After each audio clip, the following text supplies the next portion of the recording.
"You've been unfaithful," the Millionaire CEO yelled. She left, and 2 years later, he finally realized his mistake when he saw her with a stunning young daughter. Hi, my beautiful family. Welcome back to Mr. Peter's Stories, your own family story channel. May the Almighty shower His infinite mercy upon every woman who lights up this world with her love, strength, and grace. May your hearts never know despair, your spirits always rise above challenges, and your courage inspire everyone around you. May your days be filled with peace, your nights with comfort, and your lives with blessings so abundant that your soul overflows with joy. You are the pillars of love, the silent strength, and the sacred heartbeat of every family. If your heart is true, like the video. If your love is real, write, "I am with Mr. Peter." The scream came at 2:47 in the morning, and it shattered 3 years of love in a single breath.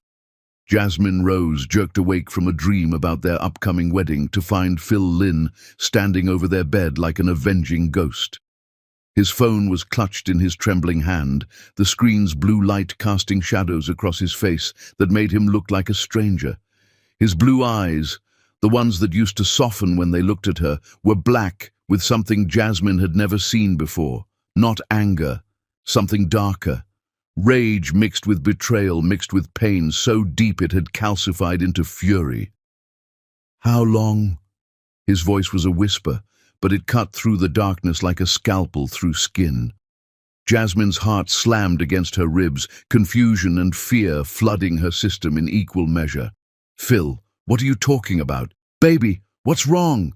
He threw his phone onto the white duvet between them.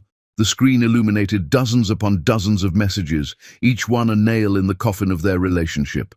Photos, timestamps, locations. Her brain struggled to process what she was seeing through the fog of sleep and rising panic. Pictures of her with men she barely recognized at first. Wait, no. That was her study group from last semester at the community center. That was her cousin Trevor at the Christmas party her mother hosted. That was Mr. Harrison, her supervisor from the non-profit where she volunteered every Saturday morning. But the captions underneath each photo told an entirely different story. Detailed descriptions of affairs, hotel rooms with specific addresses, secret meetings with times and dates, messages claiming to be from people who had witnessed her infidelity firsthand, anonymous testimonials describing her behavior in graphic, humiliating detail. "This is insane," Jasmine breathed, her hands reaching for the phone with fingers that had started to shake. "Phil, these are lies. That's my cousin. That's my study group from the community college. I can explain every single one of these." "Don't!" He ripped the phone away from her reaching hands, and she flinched backward. In 3 years together, Phil had never raised his voice at her. Not once. Not even during their worst arguments about his controlling mother or her long work hours. He had been gentle, patient, understanding. The man standing over her bed right now was a stranger wearing her fiancé's face. "Don't you dare lie to my face right now. Not after everything we've been through together. Not after everything I've sacrificed for you." The bedroom door burst open with enough force to slam against the wall. Maitland Brown stumbled into the room, her pale face streaked with mascara, wearing one of Phil's old company promotional shirts, like she had been sleeping in his guest room, which she had been for the past week after Jasmine convinced Phil to let her stay when Maitland's landlord evicted her for unpaid rent. "Jasmine, oh my God, I'm so sorry," Maitland sobbed, rushing to Phil's side with the kind of dramatic urgency that would have been comedic in any other context. She placed her hand on his bare shoulder, fingers curling possessively into the fabric of his t-shirt. "I tried to stop him from finding out. I tried to protect you, I swear I did. But he kept asking questions and he wouldn't let it go, and I couldn't lie to him anymore. I couldn't keep covering for you." Ice water flooded Jasmine's veins, spreading from her chest outward until her fingers and toes went numb. She looked at Maitland. Really looked. Not at her best friend of 6 years, the woman she had trusted with her darkest secrets and deepest insecurities. but at the way Maitland's hand rested on Phil's shoulder with a familiarity that spoke of repeated contact. At the way Maitland's green eyes flickered between them, watching Jasmine's reaction with an intensity that had absolutely nothing to do with concern or guilt. At the barely concealed triumph, glittering in those eyes like shards of broken glass. "You did this," Jasmine said quietly, her voice steady despite the world crumbling around her. "Oh God, she's going to deflect this onto me now." Maitland turned to Phil, her voice breaking with perfectly performed anguish. Fresh tears streamed down her face on cue. "This is what she does, Phil. She manipulates people. She makes you doubt yourself. She twists everything until you don't know what's real anymore. I've watched her do it to everyone who gets too close." "I gave you everything!" Phil's roar shook the windows, rattled the framed photos on the dresser, seemed to crack something fundamental in the foundation of the building itself. Jasmine had never heard him sound like this. Feral, destroyed, like something precious inside him had shattered, and the shards were cutting him from the inside out. "I defended you to my family when they said we were moving too fast, that we didn't know each other well enough. I fought with my mother for months because she said you weren't suitable for our family, that we came from different worlds. I chose you over everyone, Jasmine. My mother, my father, my business partners, my entire social circle. And you were fucking around the whole time, using me while you laughed with other men behind my back." "I wasn't—" Jasmine tried to speak, but her voice came out as a whisper against his hurricane. "She told me about college." Phil's face was scarlet now, veins standing out in his neck, spit flying as he screamed. "All of it! The parties where you hooked up with random guys, the different men every weekend before you met me, how you had a reputation on campus for going home with anyone who bought you drinks, how I was just another stupid rich guy you could use for money and security while you kept your options open." The words hit Jasmine like physical blows. She had told Maitland those stories in confidence, during a girls' night 3 months ago, when they were both wine-drunk and sharing their most shameful moments. The messy college years after Jasmine's father died of a sudden heart attack, when she was 19 and drowning in grief and making terrible choices with terrible men, because she wanted to feel anything other than the crushing weight of loss. The shame she still carried about that time in her life. The years of therapy she had undergone to heal, to understand that grief made people do destructive things, to forgive herself for being human and broken and 20 years old. She had trusted Maitland with her darkest moments, her most vulnerable confessions, and Maitland had turned them into weapons, had sharpened them into blades specifically designed to cut where Jasmine was weakest. Those stories were private. Jasmine's voice came out hollow, echoing in her own ears like she was speaking from the bottom of a well. "I told you those things because you were my best friend, because I trusted you with parts of myself I've never shown anyone else. I trusted you. And I trusted you." Phil grabbed the framed photo from the nightstand, the one from their trip to Paris, where he had proposed on the Pont des Arts bridge at sunset. The photo where Jasmine was laughing, her face radiant with joy, his arms around her waist, and his smile so genuine it hurt to look at now. He hurled it across the room with all the strength of his rage and heartbreak. Glass exploded against the wall like a gunshot, shards scattering across the hardwood floor in a glittering constellation of destruction. 3 years, Jasmine. 3 years of my life. I turned down opportunities in New York because you wanted to stay here. I bought this penthouse in the neighborhood you loved even though it wasn't my first choice. I planned our entire future around you, and it was all a lie. Jasmine tried one more time, knowing even as she did that it was futile, but unable to stop herself from trying to save what was already dead. Her hands shook as she reached for her phone on the nightstand, fingers fumbling with the passcode. "Let me show you my class schedule from the community college. Those men in the photos are from my study group. We meet every Tuesday and Thursday at the library to work on our accounting final.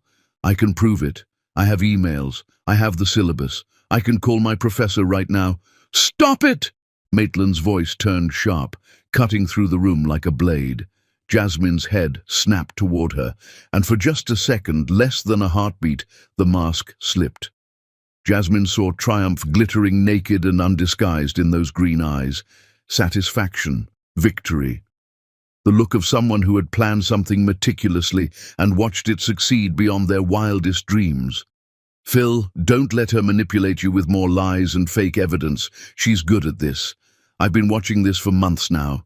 The late nights she claimed were studying, but her phone location showed her at bars. The texts she would hide from you, turning her screen away whenever you walked into the room. The way she flinched and closed her laptop whenever I asked about what she was working on.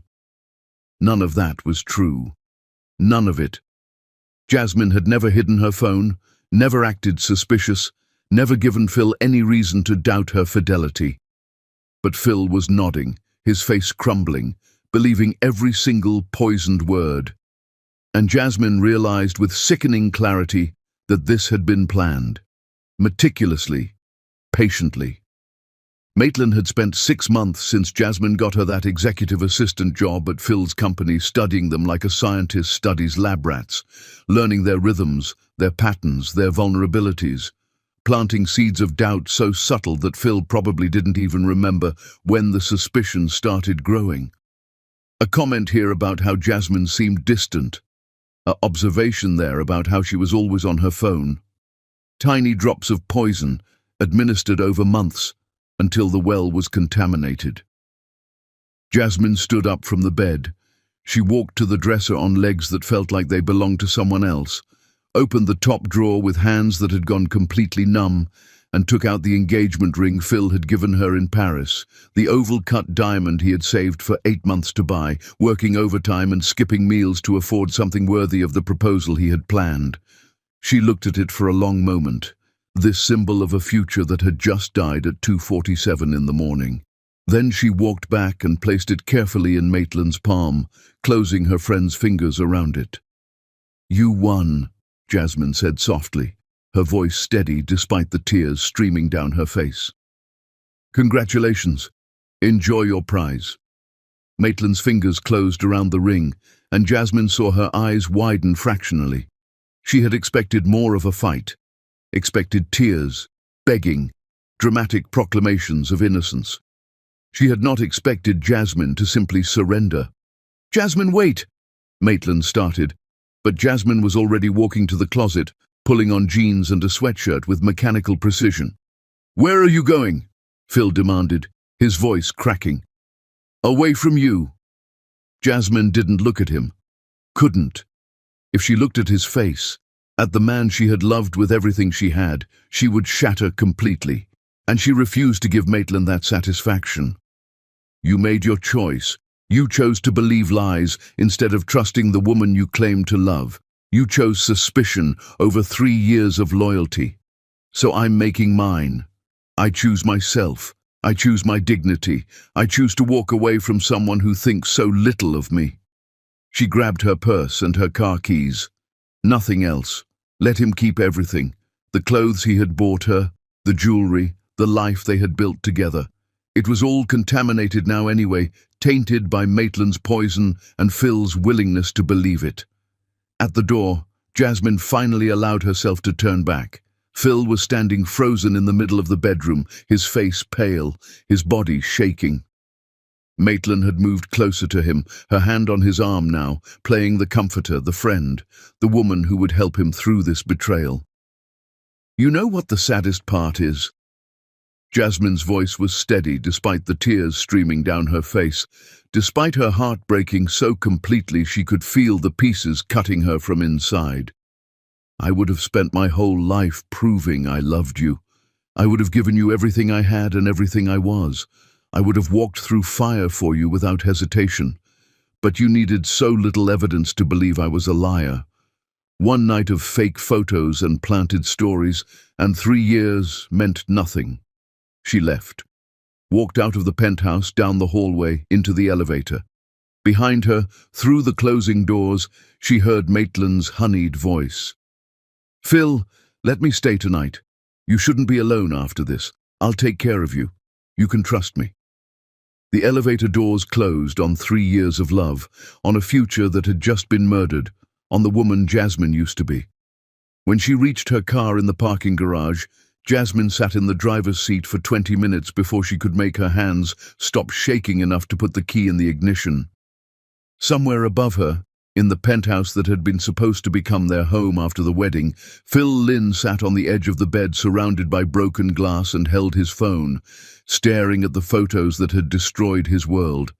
And Maitland Brown sat next to him, her hand on his back, whispering comfort and poison in equal measure, smiling in the darkness where he couldn't see her face. Chapter 2. The Pregnancy. 3 weeks of silence felt like 3 lifetimes compressed into minutes that stretched like taffy. Jasmine was staying in her sister Angela's spare bedroom, the one Angela used as a home office, sleeping on a twin bed wedged between filing cabinets and boxes of old tax returns. The bed was too small for Jasmine's 5'7" frame and too big for her broken heart. She hadn't told Angela everything yet, couldn't form the words. Every time she tried to explain what Maitland had done, how methodically her best friend had destroyed her life, the story stuck in her throat like broken glass. How did you explain that kind of calculated betrayal to someone who hadn't experienced it? How did you make someone understand that you had been dissected like a lab specimen, your vulnerabilities catalogued and weaponized, your trust turned into ammunition? The nausea started on day 19. At first, Jasmine thought it was grief manifesting physically. She had barely eaten since leaving Phil's penthouse, surviving on crackers and water and the occasional piece of toast Angela forced on her. Her body felt hollow, scraped clean, a shell pretending to be human. But when the smell of Angela's morning coffee made her sprint to the bathroom and vomit until she dry-heaved bile, a different kind of dread settled into her bones with the weight of certainty. No. Please, God, no. Not this. Not now. The pregnancy test sat on the bathroom counter for 1 hour and 17 minutes before Jasmine could force herself to look at it. She knew what it would say. Her body had already told her. The tender breasts, the bone-deep exhaustion, the way food smelled wrong, the suspicious absence of her period that she had been attributing to stress. 2 pink lines, unmistakable, damning, undeniable. She was 8 weeks pregnant with Phil Lynn's baby. Jasmine slid down the bathroom wall and sat on the cold tile floor, staring at nothing.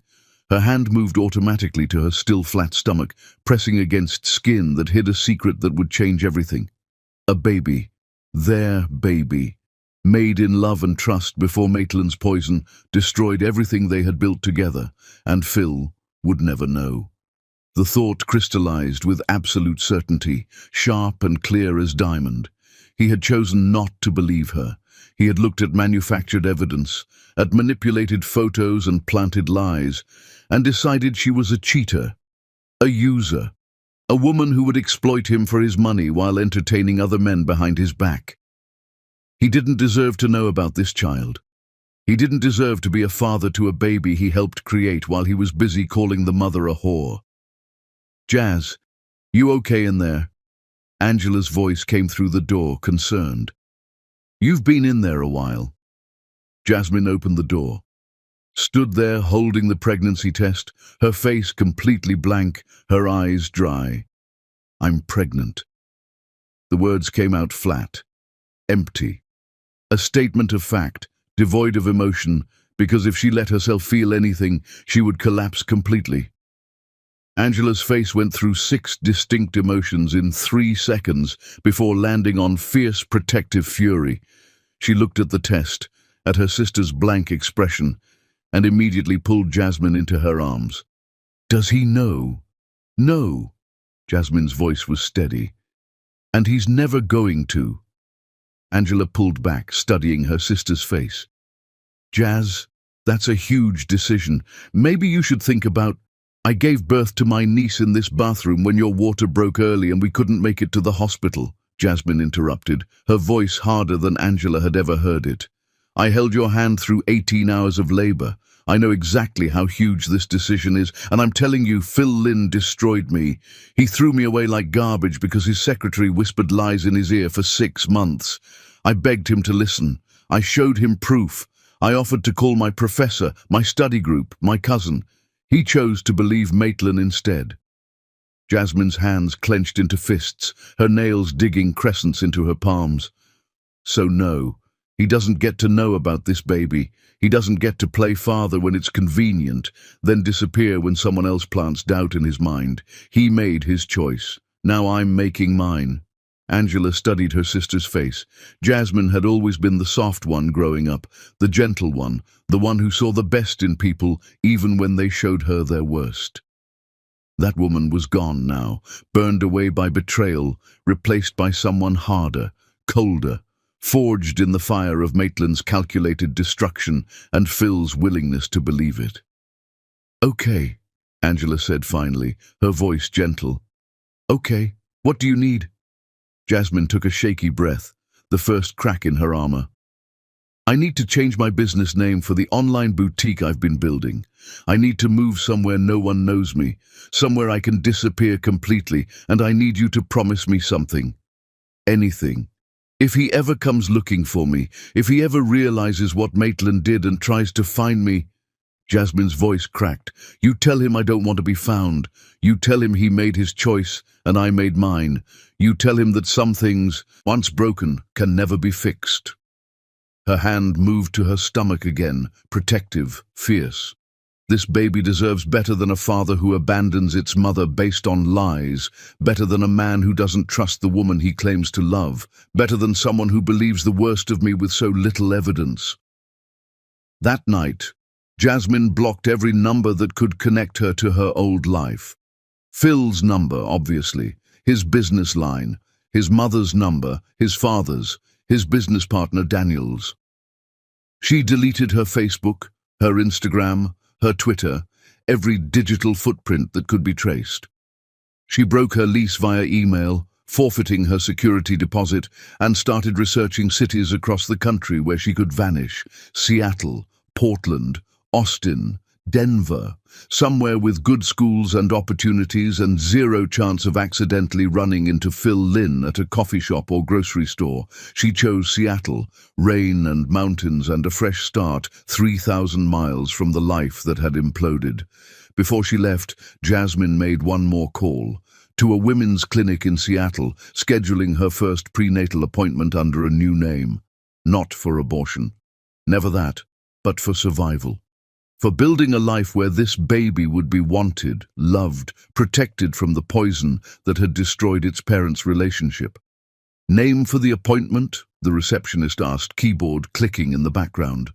Jasmine looked at her reflection in Angela's hallway mirror. The woman staring back was a stranger, thinner, with shadows under her eyes like bruises, her normally warm brown eyes gone flat and hard. This woman had been forged in betrayal and emerged on the other side fundamentally changed. "J.R. Morrison," Jasmine said, her voice steady. "My name is J.R. Morrison." She would use her first and middle initials, take her grandmother's maiden name, become someone new, someone Phil Lynn had never touched, never hurt, never destroyed. Meanwhile, across the city in a penthouse that felt like a mausoleum, Phil was drunk dialing Jasmine's number for the 73rd time that night. Each call went straight to the automated message: "The number you have reached has been disconnected or is no longer in service." Disconnected, like their relationship, like their future. Maitland watched from his couch, her legs curled underneath her, wearing a silk robe she had purchased specifically for this purpose. She was drinking his expensive wine from the bottle he had been saving for his wedding reception, and she was smiling in the darkness. Everything was going exactly according to plan. Tomorrow she would comfort him, make him breakfast, listen to him rage about Jasmine's betrayal, plant more seeds, remind him of every suspicious moment, every time Jasmine had seemed distant or distracted, build the narrative until he was convinced he had made the right choice. And eventually, when enough time had passed, when he was broken enough and vulnerable enough, she would make her move. She had waited 6 years for Phil Lynn. She could wait a little longer. In Seattle, 3,000 miles away, Jasmine Rose Morrison vomited into a gas station toilet and made a promise to the tiny cluster of cells growing inside her. I will protect you from all of this. I will build us a life where we never need anyone who doesn't believe in us. I promise." She didn't know it yet, but that promise would transform her into someone extraordinary, someone who could survive anything. Chapter 3.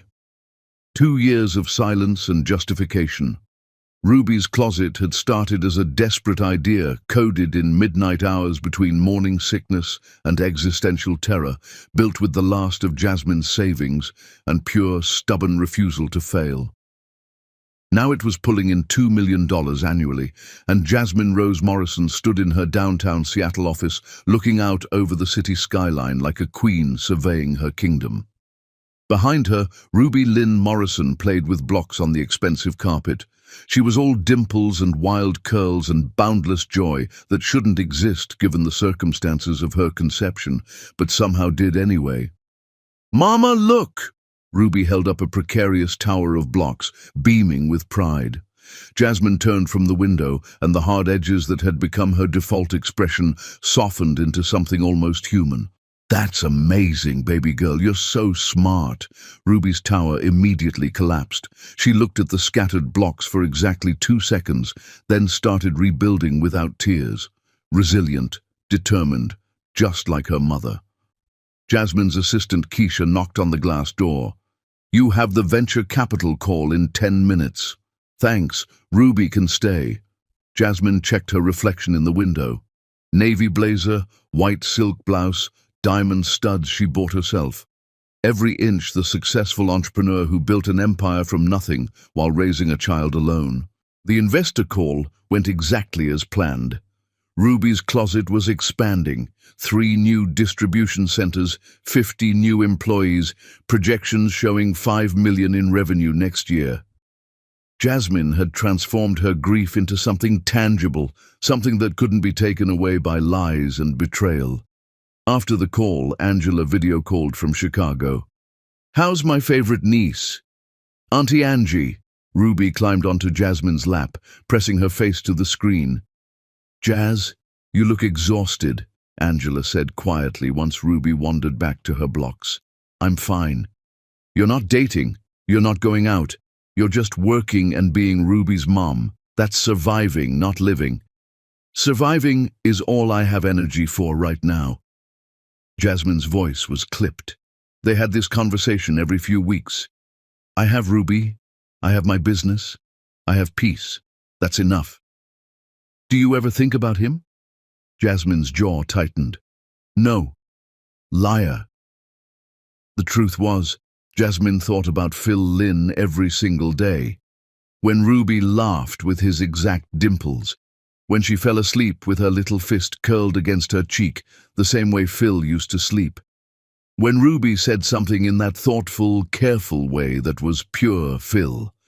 Sometimes, late at night when Ruby was asleep, Jasmine would let herself remember the good parts, before Maitland. When Phil looked at her like she was his whole world.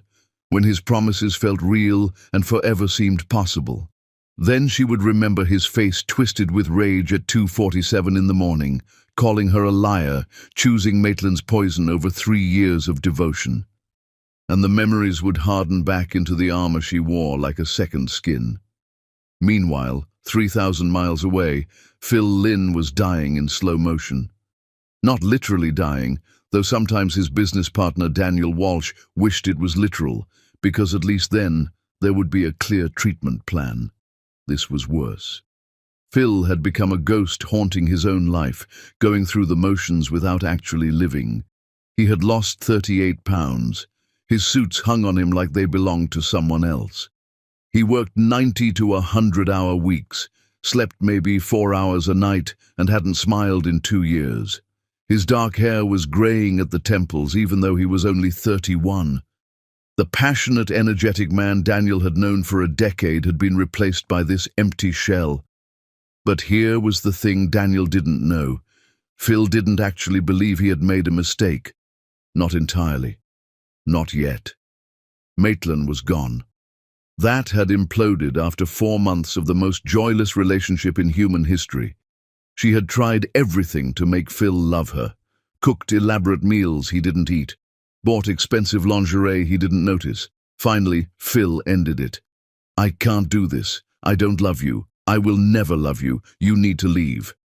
Maitland turned vicious, screaming about wasted time, threatening to destroy his reputation. Phil just stared at her with dead eyes and said, "Do whatever you want.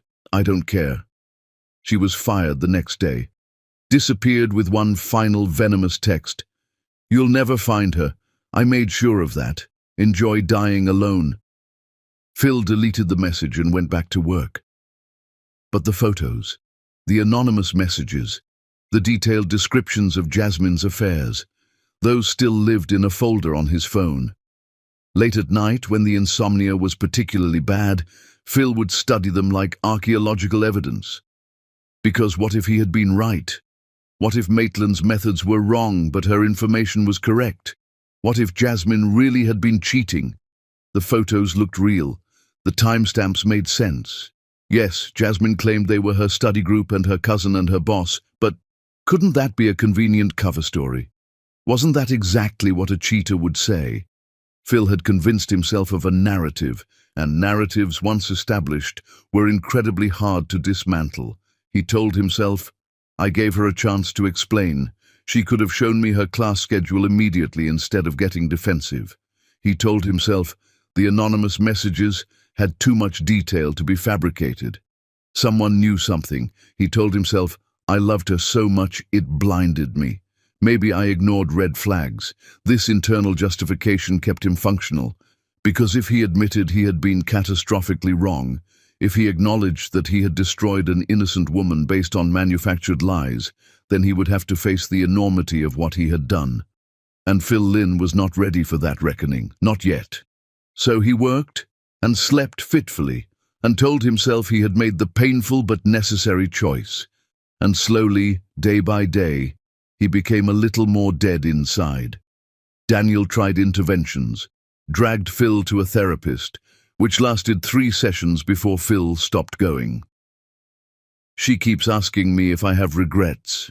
I don't see the point in dwelling on the past." Daniel set him up on dates. Phil attended like a robot, made polite conversation, never called back.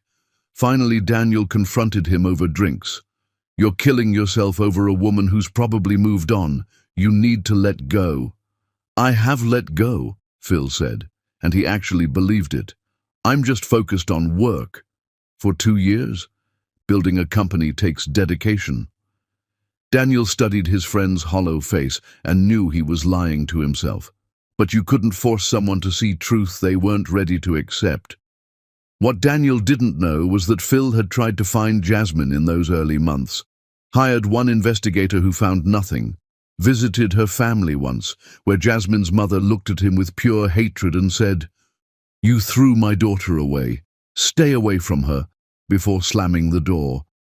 After that, Phil told himself it was a sign. She had moved on. He needed to respect that. Except he couldn't move forward, could only exist in this limbo where he was functional but not alive, successful but not happy. "Mr. Lynn?" His assistant's voice crackled through the intercom one afternoon. "You have a delivery from the Business Excellence Foundation. Leave it on my desk." "Sir, I think you should look at this. It's the gala nomination list." Phil almost told her to throw it away. He hadn't attended a social event in 2 years, but something made him walk to his office and pick up the heavy cream envelope. Inside was an invitation to the annual Business Excellence Awards Gala. He was about to drop it in the trash when his eyes caught on the nominee list. Emerging Entrepreneur of the Year category. 5 names. The 4th name made his heart stop. J.R. Morrison, Ruby's Closet. Ruby. The name detonated in his brain like an explosion, scattering all his carefully constructed justifications like shrapnel. Ruby was his grandmother's name. The grandmother who had raised him, who had been the only person in his family to genuinely love Jasmine, who had died 6 months before the proposal. Jasmine had loved his grandmother, had visited her in the hospital every day during those final weeks, reading to her, holding her hand. Ruby's Closet. His hands started shaking so badly he dropped the invitation. It fluttered to the expensive carpet, and Phil stood there frozen, his entire carefully constructed world tilting on its axis. Jasmine was pregnant. She had been pregnant when he threw her away, and somewhere in the world there was a child. His child, named Ruby. All his justifications, all his rationalizations, all his careful self-deception shattered in an instant. What had he done? Phil collapsed into his desk chair, buried his face in his hands, and for the first time in 2 years, let himself feel the full weight of what he had destroyed. Chapter 4. The Reckoning Begins. Daniel found Phil in his office at 2 in the morning, surrounded by papers, looking more alive than he had in years, and also more terrified. "What happened?" Daniel asked carefully, recognizing the manic energy radiating from his friend. Phil's episodes usually preceded either breakthrough or breakdown, and Daniel couldn't tell which this was going to be. "I need you to find everything you can about J.R. Morrison and Ruby's closet." Phil's voice was hoarse from hours of frantic phone calls to investigators who wouldn't answer at this hour. Company registration, business address, owner information, tax documents, everything that's publicly available. Why? Daniel had a sinking feeling he already knew. "Because I think it's Jasmine, and I think—" Phil's voice cracked. "I think she was pregnant when I accused her, when I threw her out." Daniel had heard Jasmine's name exactly twice in 2 years, once when Phil was drunk off his ass and muttering about destroying the love of his life. Once when Maitland was being escorted out of the building and screamed that Jasmine deserved everything she got. "Phil, listen to yourself. You're spiraling based on a business name. The company is called Ruby's Closet." Phil looked up, and his eyes were wild, red-rimmed, desperate. "My grandmother's name. The grandmother Jasmine loved, who died before I proposed. She wouldn't use that name unless—" He couldn't finish the sentence. The room went very quiet. "Even if you're right," Daniel said slowly, "even if Jasmine was pregnant, she clearly didn't tell you. Maybe she had a good reason." "Of course she had a good reason." Phil's voice rose to a shout. "I called her a cheater and threw her out based on Maitland's lies. But I didn't know they were lies, Daniel. The photos looked real. The messages were detailed. I thought—" He stopped, unable to continue. "What did you think?" Daniel asked quietly. "I thought I was protecting myself. I thought I was making the hard choice before she could hurt me worse." Phil's hands were shaking. "My ex-girlfriend in college cheated on me with my roommate. I know that's not an excuse, but when Maitland showed me those photos, something in me just believed it. Believed that someone like Jasmine would eventually realize she could do better than me." This was the first time Phil had admitted any of this out loud. Daniel sat down heavily. "So what are you going to do?" "I need to know if I'm right. I need to know if there's a child. If there's—" Phil couldn't say "my daughter" yet. Couldn't make it that real. "If there's a baby somewhere who exists because of us. And if there is, then I need to find them. I need to apologize. I need to—" "Slow down." Daniel pulled out his phone. "Let me make some calls. Give me 48 hours. Those 48 hours were the longest of Phil's life. He didn't sleep, couldn't eat, just paced his penthouse like a caged animal while his brain supplied increasingly horrific scenarios. A baby girl with Jasmine's smile growing up without a father, a toddler who would never know him, Jasmine struggling through pregnancy alone because he had been too paranoid and broken to trust her. What if something had gone wrong during the pregnancy? What if Jasmine had needed him and he wasn't there? The maternal mortality rate for black women flashed through his mind, statistics he had never paid attention to before, suddenly vivid and terrifying. He pulled out his phone and opened that folder. The photos Maitland had sent, the anonymous messages. This time, he looked at them with fresh eyes. With suspicion instead of confirmation bias, the photo of Jasmine with her affair partner at the coffee shop. He zoomed in. There were 4 other people at the table, all with laptops open, textbooks scattered everywhere. It was clearly a study group. The photo of her embracing another man at a party. He enlarged it. The man was black, in his 50s, with grey at his temples. Could that be her cousin Trevor? Or maybe her boss from the non-profit, the timestamps on the messages? He checked them against his calendar. They had all come in a 23-minute window while he was in a board meeting. He had been unreachable.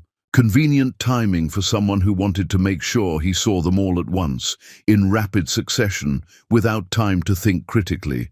The anonymous senders claimed to have witnessed Jasmine's infidelity firsthand, but they provided no names, no way to verify their identities, no concrete details that couldn't have been gleaned from social media or careful observation. Phil felt nauseous. He had destroyed Jasmine based on this? On photos that could be explained innocently and anonymous messages that could have been written by anyone? What kind of man did that make him? When Daniel finally called, Phil nearly dropped his phone answering. "It's her," Daniel said quietly. "J.R. Morrison is registered as Jasmine Rose Morrison. Business license filed in Seattle 18 months ago. Tax documents match. She's been there the whole time." Phil made a sound that wasn't quite human. Relief and agony and 2 years of suppressed grief, all colliding at once. "Is there a child?" His voice came out as a whisper. "I couldn't confirm that without crossing legal and ethical lines. But Phil, there's something else, something you need to know about that night." "What?" "I've been going through old files from when Maitland worked here, found some things that didn't make sense, so I did some digging." Daniel's voice turned grim. "The anonymous messages you got that night, the ones that told you Jasmine was cheating, I pulled the phone records from our company account." Phil's blood went cold. "And?" "They all came from the same burner phone, purchased 2 days before on Maitland Brown's credit card." The world stopped spinning. "There's more," Daniel continued relentlessly. "I found therapy records Maitland accidentally left on the office printer about 4 months before you fired her. Clinical diagnosis of narcissistic personality disorder, history of romantic obsession with unavailable men, 3 previous documented incidents of interfering in other people's relationships." Phil couldn't breathe, literally couldn't get air into his lungs. "And financial records showing she was $240,000 in debt when Jasmine convinced you to hire her. Credit cards maxed out, court judgments, the works." "Stop!" Phil gasped. "Stop talking. You need to hear this. I'm going to be sick." He barely made it to his office bathroom before vomiting violently. Everything he had eaten in the past day, which wasn't much, came up in acidic waves. He heaved until there was nothing left, then dry-heaved bile, his body rejecting the truth as thoroughly as his mind wanted to. Maitland had set him up, systematically, patiently.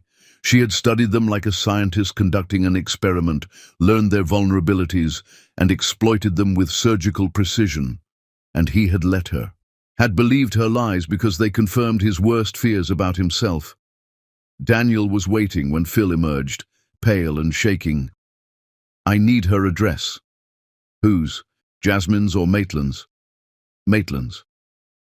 "Phil, I don't think confronting her right now is a good idea." "Give me the address, Daniel." Something in Phil's voice made Daniel shut up and text him the information without further argument. Phil arrived at Maitland's apartment complex at midnight. It was a decent building, better than what someone 200,000 in debt should be able to afford. He wondered if she had used the salary from his company to dig herself out, or if she was still drowning. He didn't care. Didn't care if she lived or died or suffered.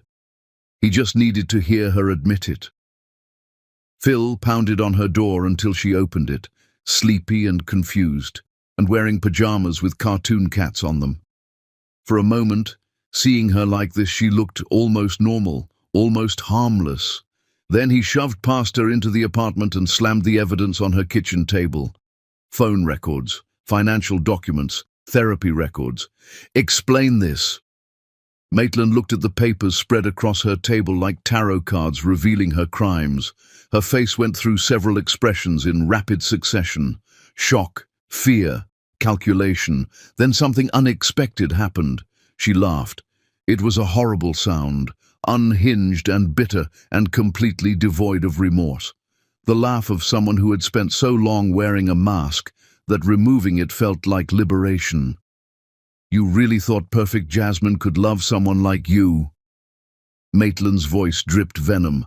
All pretense of friendship dissolved. "You were a meal ticket, Phil. A wallet with legs. I did you a favor showing you what she really was. You created fake evidence." Phil's voice was deadly quiet. "You manipulated me. You destroyed my relationship with lies. I freed you from a liar and a user." Maitland was screaming now, getting in his face, all the rage and jealousy she had been suppressing for years pouring out. She had everything, the perfect face, the perfect body, the perfect personality, and then she got you too. What did I have? Nothing. I was drowning in debt, losing my apartment, about to be homeless, and little Miss Perfect got to play savior, getting me a job with her rich boyfriend. She was pacing now, manic energy radiating from her. "I watched her for 6 years, Phil. 6 years. I knew she was too good to be true. I knew if I dug deep enough I'd find the dirt. But she was genuinely perfect and I hated her for it." Phil grabbed her shoulders, not violently but firm enough to make her stop pacing and look at him.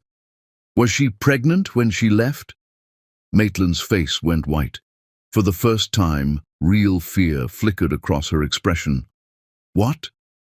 When Jasmine left, was she pregnant with my child?" The silence stretched between them like a physical thing. How would I know that?" But Maitland's eyes flickered away, and Phil saw the truth. "You knew." His voice broke. "You knew she was pregnant, and you didn't tell me.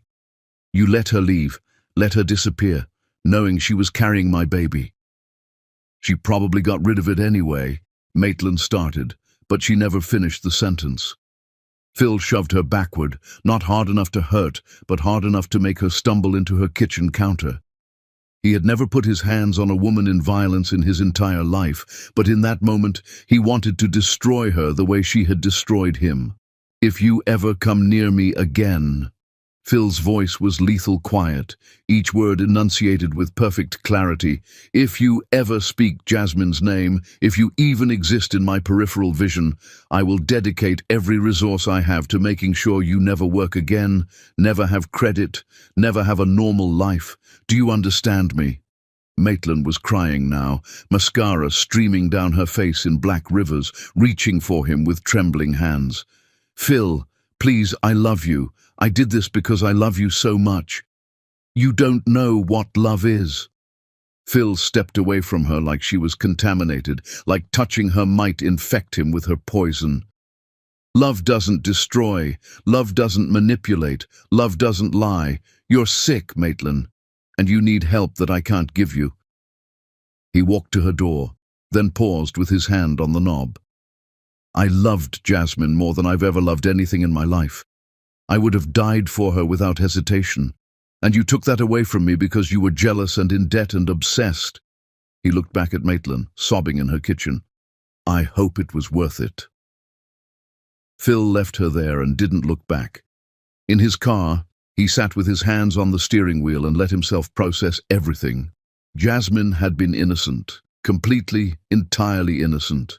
He had destroyed her based on fabricated evidence from a woman with diagnosed mental health issues and severe financial motivation.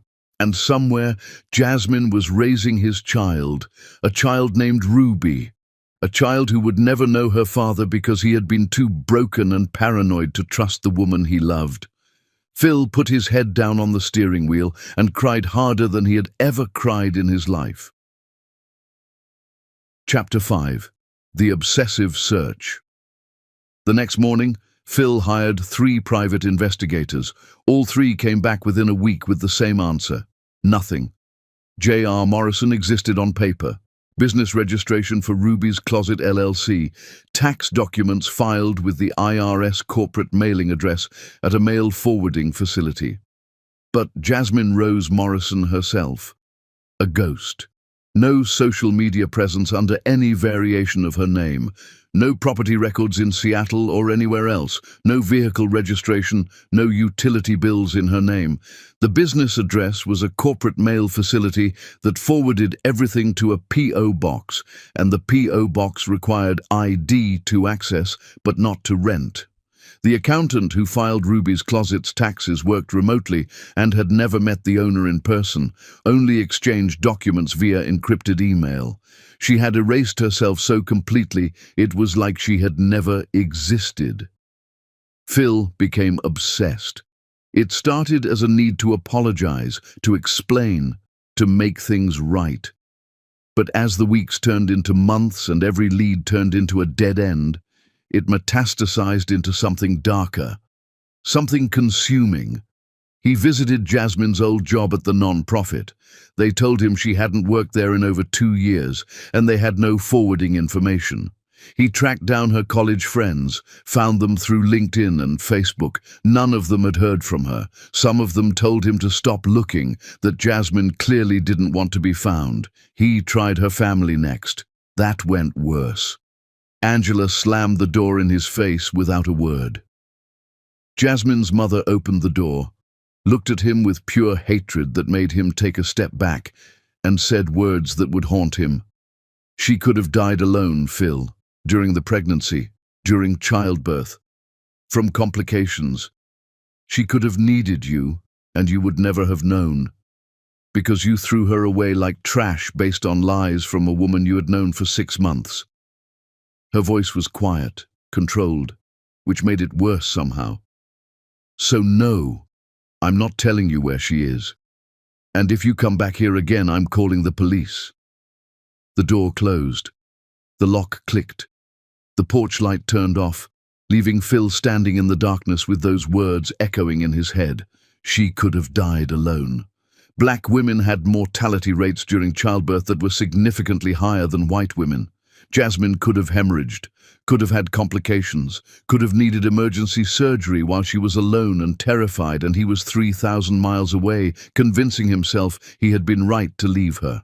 The thought made Phil physically ill. He tried social media deep dives next, paying for services that claimed they could find anyone. They found nothing. Cross-referenced every database, every public record, every digital footprint. Jasmine Rose Morrison had vanished like she had never existed. You need to stop this, Daniel said one night, finding Phil passed out at his desk at 4 in the morning, surrounded by dead-end leads and empty coffee cups. This is destroying you. She's out there raising my child. Maybe. Or maybe the business name is a coincidence. Maybe you're seeing connections that aren't there because you want them to be. Phil looked at his friend with hollow eyes. Her grandmother's name was Ruby. She died of breast cancer when Jasmine was 12. Jasmine used to visit her grave every year on the anniversary. She wouldn't use that name for a business unless it meant something. Daniel had no response to that. I need to find her, Phil continued, his voice cracking. I need to explain. I need to apologize. I need to know if there's a child. And if she doesn't want to be found? If she's built a new life and you showing up would destroy it? Then I'll leave her alone. But I need to try. I need her to know that I know the truth now, that I know Maitland lied, that I was wrong. Phil's hands were shaking. I can't live with this, Daniel. I can't live knowing I might have a child out there who thinks their father abandoned them. Daniel sighed. I have a friend who does corporate deep dives, very thorough, very expensive. Give me 1 week. 1 week turned into 2, then 3, then a month. Finally, Daniel's friend called with information. Ruby's Closet was more successful than anyone had realized. Multi-million-dollar revenue, expanding into new markets. The owner, J.R. Morrison, had given exactly 1 interview to a trade publication. But it was done entirely via email. No photos, no video. Just thoughtful answers about building a business as a single mother. A single mother. Phil's hands shook so badly he dropped the report. There was a child. His child. And Jasmine was raising her alone. There's more, Daniel's friend continued. Morrison is a nominee for Emerging Entrepreneur of the Year at the Business Excellence Foundation Gala next month. She's expected to attend in person to accept if she wins. Phil felt something crack in his chest. Can you get me a ticket? Already done. Front row. But Phil, listen to me carefully. The investigator's voice turned serious. If you approach this woman at a public event, if you cause a scene, you could destroy everything. Her reputation, her business, her life. Think very carefully about whether you have that right.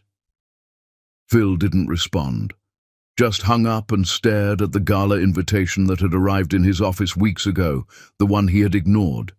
He had one chance, one opportunity to see Jasmine face to face, to explain, to apologize, to beg for forgiveness. He couldn't screw this up, but first he needed to do something he should have done 2 years ago. Phil called his lawyer. I need you to draw up a document. Full termination of parental rights for any child that might exist. Jasmine Morrison gets sole custody, permanently. No visitation, no contact, unless she specifically requests it. Phil, you don't even know for certain there is a child. Draw up the papers. If there is a child, I want Jasmine to know she has complete control. I'm not trying to take anything from her. I'm trying to give her the choice I took away 2 years ago. The lawyer reluctantly agreed. Phil also set up a trust fund, $50 million, made out to any child of Jasmine Rose Morrison, accessible only by Jasmine herself. No strings attached, no conditions. His lawyers thought he was having a breakdown. Maybe he was. But if he had a daughter out there, she deserved everything he could give her, even if he never got to meet her, even if Jasmine hated him for the rest of her life. Especially because he deserved that hatred. The month until the gala felt like a lifetime. Phil prepared obsessively, wrote speeches in his head, practiced apologies, tried to find words adequate to express his regret. There were no words adequate for what he had done. 3 days before the gala, Phil stood in his bathroom at 3 a.m, staring at his reflection.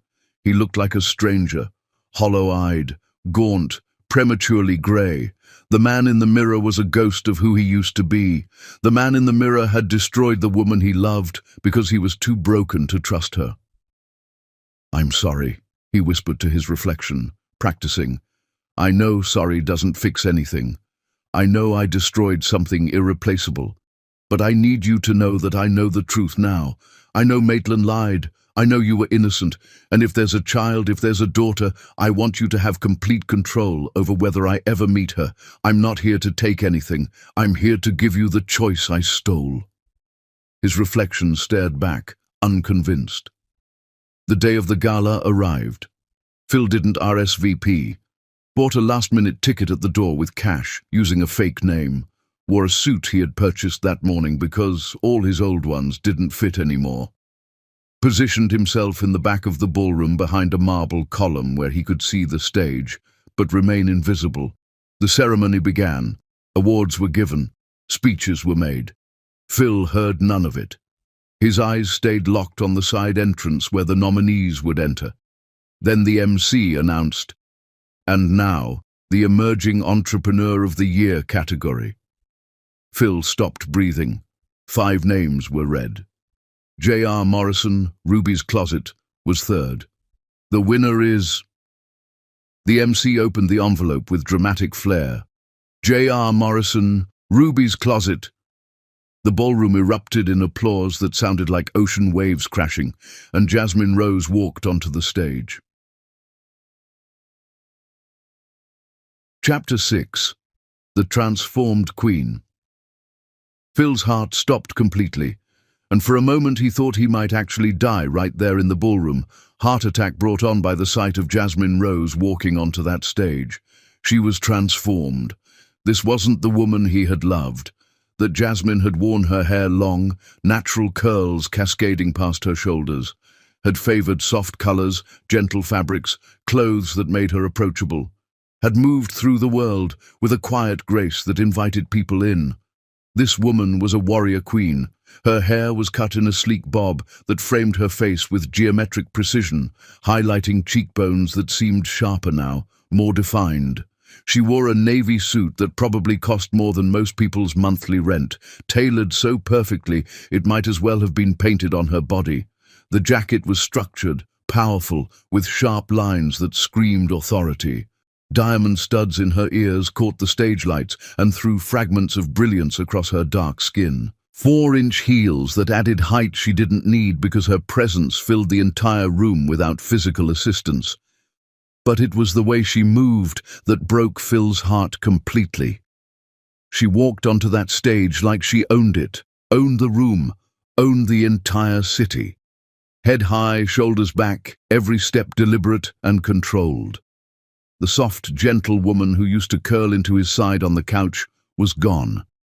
This woman looked like she could crush diamonds with her bare hands and not break a sweat doing it. This was what he had created when he destroyed her. Jasmine accepted the Crystal Award from the MC with a smile that was professionally warm and emotionally arctic. She stepped up to the microphone, and 500 people went silent, transfixed by her presence. "Thank you," her voice rang across the ballroom, clear and strong and utterly controlled. "This award represents something more than business success.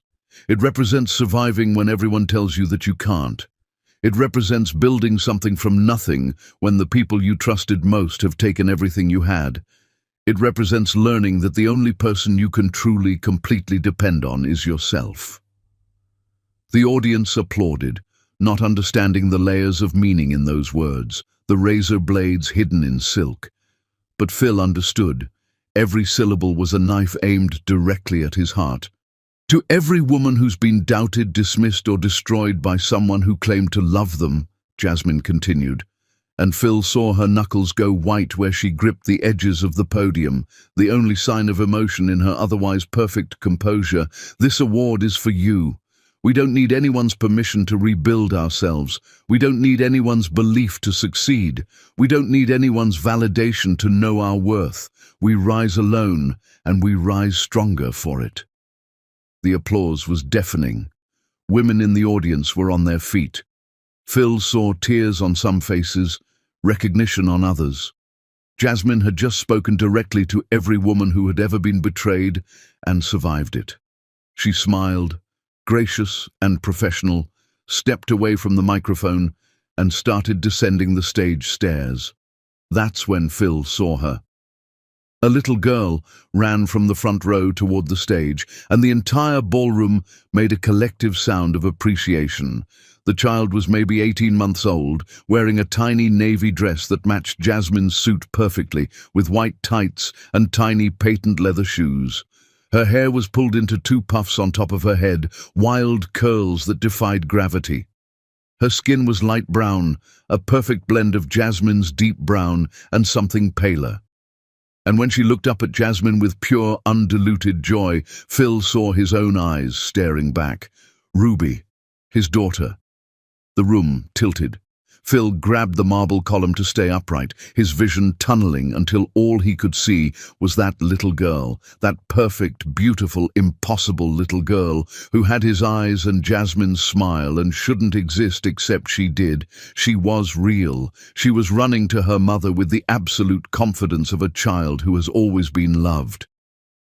Jasmine scooped Ruby up with the practiced ease of someone who had done this 10,000 times, and Ruby squealed, "Mama!" with a laugh that was pure Jasmine, but dimples that were entirely Phil's, his dimples, the ones that created parentheses around his smile when he was genuinely happy, something he hadn't been in 2 years. The crowd watched them with warm appreciation, this successful entrepreneur and her adorable daughter, a heartwarming moment in an otherwise formal evening. They didn't know they were witnessing the aftermath of a destruction, the phoenix that had risen from ashes Phil had created. Jasmine stepped down from the stage, Ruby in her arms, accepting congratulations from the crowd with that professional smile that never reached her eyes. She handed Ruby to a woman Phil recognized as Angela, her sister, and started making her way through the ballroom toward the exit. Phil moved without thinking, pushed through the crowd, ignoring protests, stepping on expensive shoes and bumping into important people. His eyes locked on Jasmine's back, on the woman he had destroyed, on the mother of his child who he had never known existed. She was 10 feet from the exit when Phil's voice cracked across the ballroom like a whip. "Jasmine." The entire room went quiet. Literally, instantly quiet. 500 people stopped talking simultaneously, champagne glasses frozen halfway to mouths, conversations dying mid-sentence. The silence was so complete, Phil could hear his own heartbeat thundering in his ears. Jasmine froze. Her entire body went rigid, shoulders rising, spine stiffening. For 3 seconds, she didn't move, didn't breathe. Just stood there like she had been turned to stone by the sound of his voice. Then, slowly, with the deliberate control of someone preparing for battle, she turned around. Their eyes met across the ballroom, and Phil watched every emotion flash across her face in 3 seconds. Shock, recognition, horror, panic, fear. Then her expression hardened into something that could cut diamond, all vulnerability vanishing behind armor that looked impenetrable. She walked straight toward him. The crowd parted like the Red Sea before Moses, everyone sensing that something was about to happen, something dramatic and painful and very, very public. Jasmine stopped 2 feet from Phil. Close enough he could smell her perfume, something different now, sharper and more expensive than the soft vanilla she used to wear. Everything about her screamed that she had become someone else entirely, someone he had created by destroying the woman she was. "You have 10 seconds to leave before I have security remove you." Her voice was conversational, almost friendly, which made the threat more devastating. "I suggest you don't waste them." "Jasmine, please. I know everything now." The words tumbled out of Phil in a desperate rush. "I know about Maitland, I know about the burner phone, I know she lied about everything. I know you were innocent, 5 seconds. Her voice cut like glass, each word precisely enunciated. Phil was crying now, openly, mascara-less tears streaming down his face, and he didn't care that 500 people were watching him break. Didn't care about his reputation or his business or anything except making her understand. "I was wrong. About everything. I should have believed you. I should have trusted you. I destroyed the best thing in my life because I was broken and paranoid and 2 seconds. And I had our daughter alone." Jasmine's voice cracked for the first time, emotion bleeding through the armor like water through a crack in a dam. "You threw me away when I was carrying your child, Phil. You chose a liar's word over mine, and I gave birth to Ruby alone in a hospital 3,000 miles from everyone I loved because I couldn't bear to be in the same city as you." The ballroom gasped. Actually, audibly gasped. Phones were definitely recording now, this drama too good to miss. "I'll never forgive myself." Phil's voice broke completely, shattering into pieces like the framed photo he had thrown against the wall 2 years ago. "I just need you to know that I'm sorry. I'm so sorry. For the rest of my life, I will be sorry, and it will never be enough." Security was approaching now, 2 large men in black suits moving through the crowd with purpose. "I don't care about your sorry," Jasmine said, and each word was carefully measured, controlled, delivered with surgical precision designed to cut as deeply as possible. "You destroyed the woman who loved you. That woman is dead. You killed her at 2:47 in the morning 2 years ago when you chose to believe manufactured evidence over 3 years of devotion. And you're never getting her back." Security grabbed Phil's arms. He didn't resist, couldn't move. Just stood there staring at Jasmine with his entire soul breaking in his eyes. "Please," he whispered, "please let me explain. Gentlemen, remove him from the premises. If he returns, call the police." They started dragging him toward the exit. Phil looked back one more time, desperate, drowning, and saw Ruby watching him over Angela's shoulder. His daughter. Those pale blue eyes that matched his exactly, that serious expression she inherited from him, studying this strange man who was making her mama upset.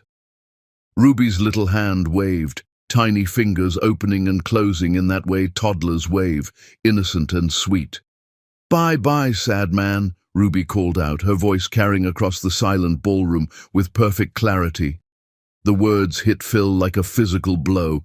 Sad man. Not daddy, not father, just a sad man her mama didn't want around. His knees buckled. Security caught him before he hit the floor, but they had to literally drag him out because his legs wouldn't work anymore. The ballroom doors closed behind him, cutting off his view of Jasmine standing in the center of the room, holding their daughter's award, her face carved from marble, refusing to show weakness in front of 500 witnesses. Outside, it was raining. Of course it was raining. Seattle rain, cold and relentless, soaking through Phil's too-big suit in seconds. He sat on the curb like a homeless person, water streaming down his face mixing with tears, and cried harder than he had ever cried in his entire life. His daughter had called him sad man. She didn't know who he was, would never know who he was, would grow up with Jasmine's stories about a man who had abandoned them, who had chosen lies over love, who had thrown them away when they needed him most, and every single word of those stories would be true. Phil pulled out his phone with shaking hands, opened his contacts, found Daniel's number. "I need you to come get me," Phil said when Daniel answered. His voice was flat, empty, the voice of someone who had just lost everything for the second time. "I found her, I found them, and she'll never forgive me. Where are you?" "Sitting in the rain outside the Fairmont Hotel, wishing I was dead." Daniel was there in 15 minutes. Chapter 7. The Public Unraveling. The video went viral within hours. Someone had recorded the entire confrontation on their phone. Phil crying openly, begging Jasmine for forgiveness. Jasmine's devastating response, her voice cold and controlled. The reveal that he had abandoned her while she was pregnant. Ruby calling him sad man before security dragged him out. By morning, it had 3 million views on various social media platforms. The headlines were brutal. Tech CEO confronts ex he abandoned while pregnant at award ceremony. Millionaire Phil Lynn's public meltdown after destroying relationship. The man who threw away everything. A cautionary tale. Phil's phone exploded with calls. His PR team, frantic. His board of directors, furious. His mother, horrified by the public humiliation. His competitors, gleeful. Journalists requesting interviews. He ignored all of them. Daniel found him 3 days later in his penthouse, unshaven, still wearing the suit from the gala, surrounded by empty whiskey bottles. The video was playing on loop on his laptop, and Phil was watching it over and over, torturing himself with his own failure. "You need to make a statement," Daniel said quietly. "The board is threatening to force you out. The stock price dropped 8%. You're becoming a cautionary tale about toxic masculinity and not believing women." "Good," Phil said, his voice hoarse. "I deserve all of it." "Phil, I threw away a pregnant woman based on lies from a jealous ex-colleague. I didn't believe Jasmine when she tried to explain. I chose suspicion over trust. The internet is right about me." Phil took another drink straight from the bottle. "I'm exactly what they're saying I am." Daniel sat down on the couch, carefully moving empty bottles to make room. "What are you going to do?" "I don't know. Die, maybe. That seems like the best option for everyone." "Don't talk like that." Phil laughed, a sound completely devoid of humor. "Why not? Jasmine's life would be better if I didn't exist. Ruby would be better off never knowing I'm her father. The company would be better off with someone else running it. Give me one good reason why I should keep existing. Because suicide is a permanent solution to a temporary problem. This isn't temporary, Daniel. I destroyed the love of my life and abandoned my daughter. That's permanent. The consequences of that should be permanent too." Daniel grabbed the whiskey bottle from Phil's hand.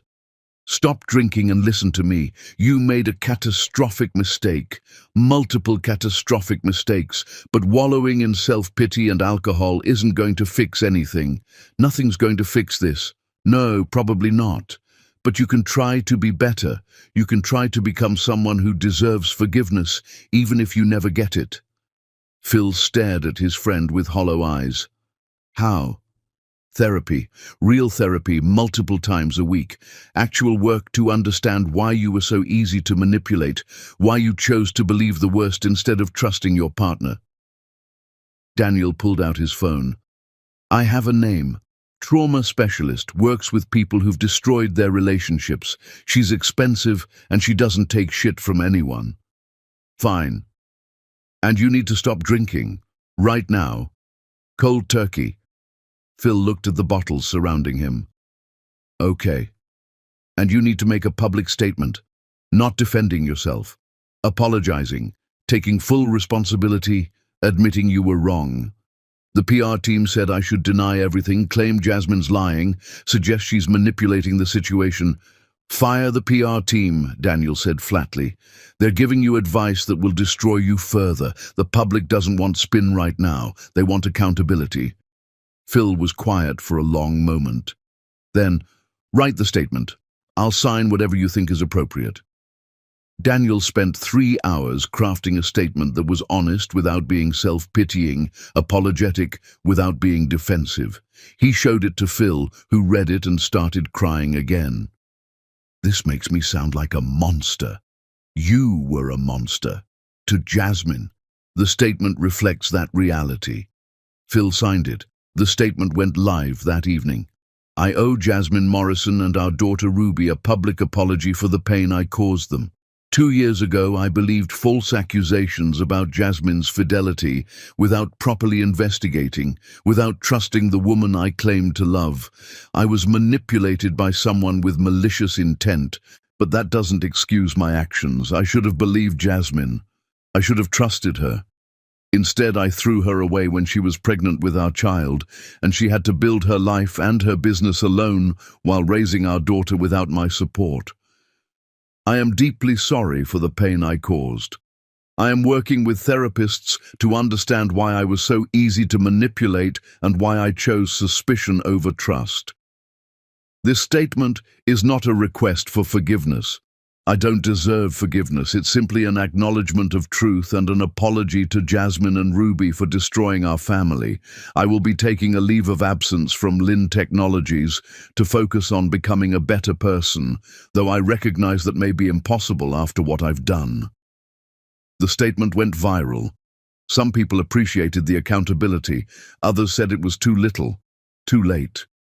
The internet debated whether Phil deserved redemption. Jasmine's response came through her lawyer 2 days later, released to the same media outlets. Ms. Morrison appreciates Mr. Lynn's public acknowledgement of his actions. However, she requests that he respect her privacy and her daughter's privacy moving forward. She has built a successful life and business, and she does not wish to be defined by Mr. Lynn's past mistakes. She asks that media and public attention return to her professional accomplishments rather than her personal history.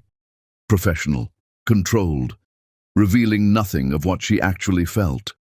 Phil read the statement 50 times, searching for any hint of warmth, any suggestion of possible future forgiveness. There was none. Meanwhile, the story took an unexpected turn.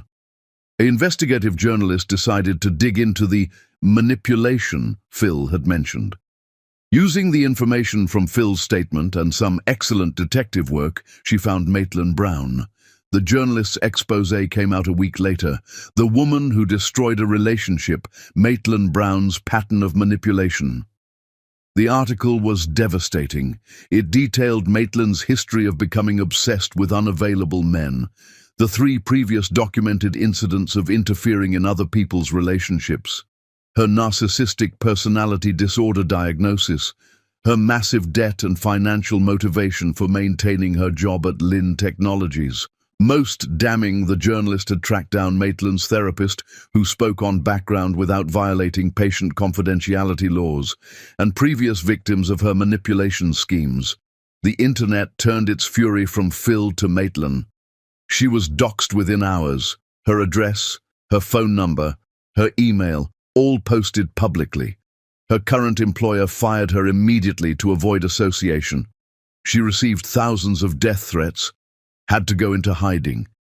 The journalist found her 2 weeks later living in a cheap motel and convinced her to go on record. The interview was painful to watch. "I loved him," Maitland said, and she looked genuinely destroyed. "I loved Phil for 6 years. I watched Jasmine walk into his life and take everything that should have been mine. She was so perfect, so beautiful, so confident.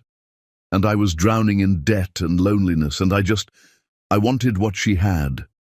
So you destroyed her relationship. I freed him from someone who didn't deserve him." Maitland's voice rose. "She had everything. Why did she get him too?" "So you created fake evidence." Maitland looked directly at the camera. "Yes. I bought a burner phone. I sent anonymous messages. I took photos out of context and made them look incriminating. I lied about Jasmine's college past, weaponizing things she told me in confidence. I manipulated Phil for 6 months, planting tiny seeds of doubt until I could destroy their relationship in one night. And when you learned Jasmine was pregnant?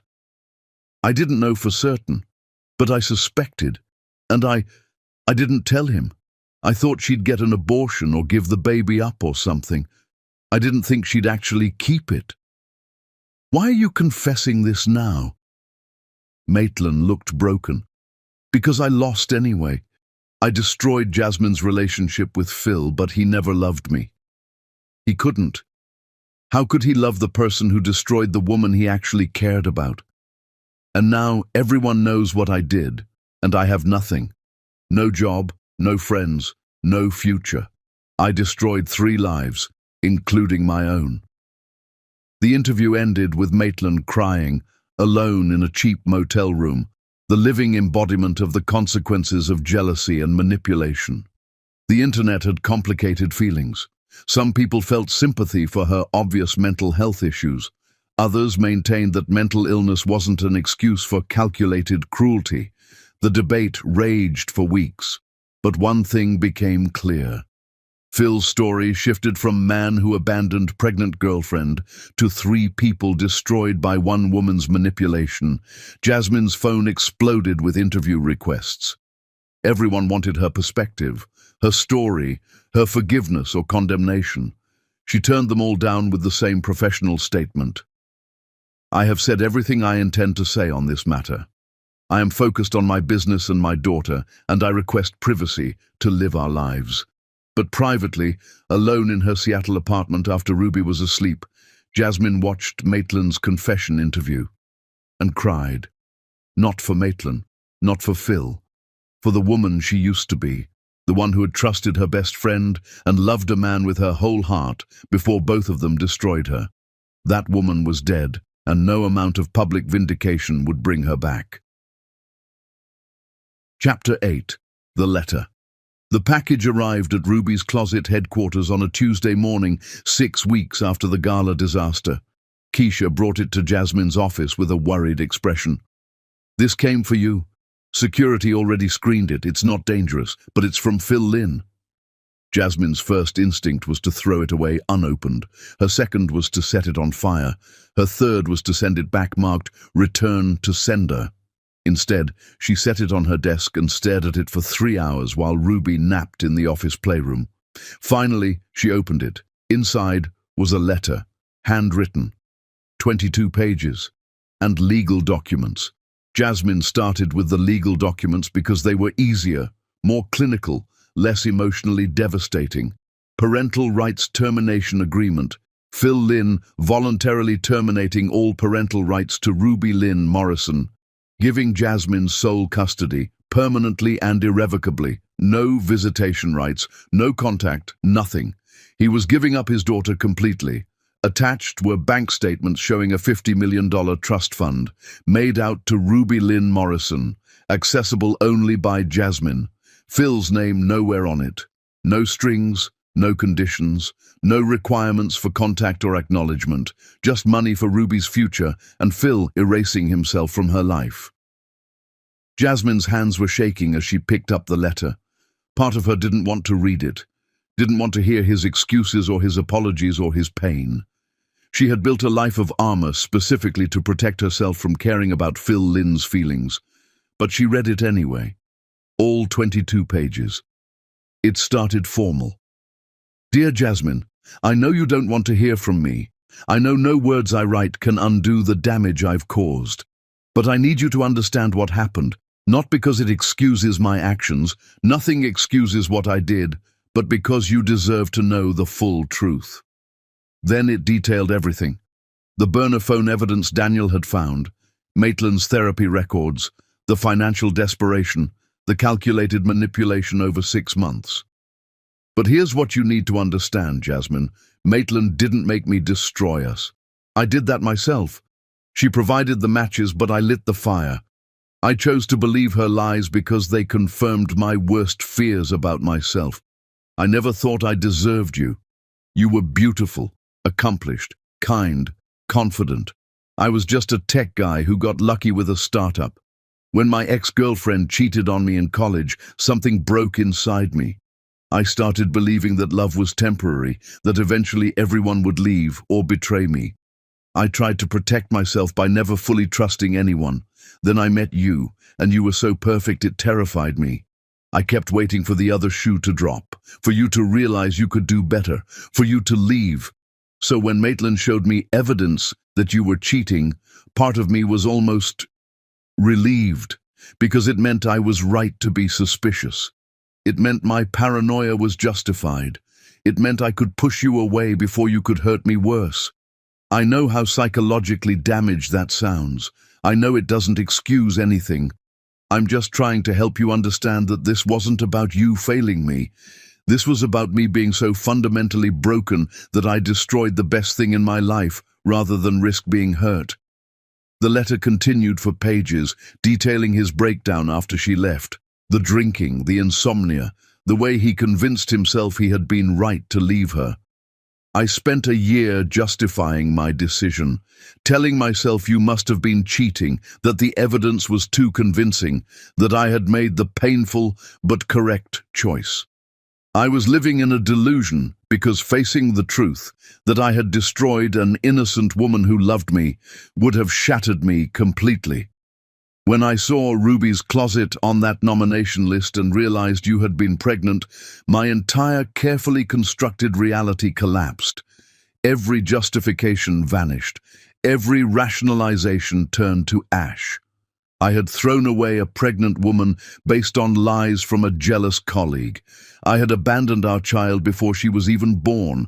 I had destroyed 3 lives, yours, mine, and Ruby's, because I was too broken and paranoid to trust love. Then it got worse. I want you to know that I attempted suicide 8 months ago, stood on the roof of my building for 4 hours with every intention of jumping. Daniel talked me down, and I was hospitalized for 3 weeks. They diagnosed me with severe depression and PTSD from childhood trauma I had never processed. I'm telling you this not to make you feel sympathy. I don't deserve your sympathy. I'm telling you so you understand how completely I destroyed myself along with us. The consequences of my actions have been catastrophic for everyone involved. I've been in intensive therapy for the past 2 months, 3 times a week, actually doing the work to understand why I was so easy to manipulate, why I chose suspicion over trust, why I sabotaged my own happiness. The letter's final section made Jasmine cry. "I'm signing away my parental rights because it's the only gift I can give you. Control, choice, the things I took away when I threw you out that night. If you want me to be Ruby's father, to have visitation, to be involved in her life in any capacity, that decision is entirely yours. I will never contact you again unless you specifically request it. I will never try to see Ruby unless you permit it. I am removing myself from your life completely unless you decide you want me there. The trust fund is for Ruby's future. She deserves everything I can give her, even if I never get to meet her. Even if she grows up hating me for abandoning you. She deserves security and opportunity and a life free from the destruction I caused. I love you, Jasmine. I never stopped loving you. But I understand that love isn't enough when you've destroyed someone's ability to trust it. I understand that some things once broken can never be fixed. I'm not asking for forgiveness. I'm not asking for a second chance. I'm simply giving you the power to decide our future and promising I will respect whatever you choose. If you decide you never want to see me again, I will disappear. I will live with the knowledge that I destroyed the best thing in my life and abandoned my daughter, and I will deserve every second of that pain. But if you ever decide you want me to try to be the father Ruby deserves, I will spend the rest of my life earning that privilege. The choice is yours. It always should have been. I'm so sorry for everything. Forever apologetically, Philly. Jasmine finished the letter with tears streaming down her face, her mascara ruining her silk blouse for the second time in 2 years. She should hate this letter. She should hate him for making her cry, for making her feel anything other than the armor-plated indifference she had cultivated for 2 years. But she didn't hate it. She hated that she didn't hate it. Jasmine called her lawyer immediately. Draft a legally binding agreement. Phil Lynn will have no contact with me or my daughter unless I specifically request it. He will not attempt to see us, approach us, or communicate with us in any capacity. If he violates this, I will pursue harassment charges and a restraining order.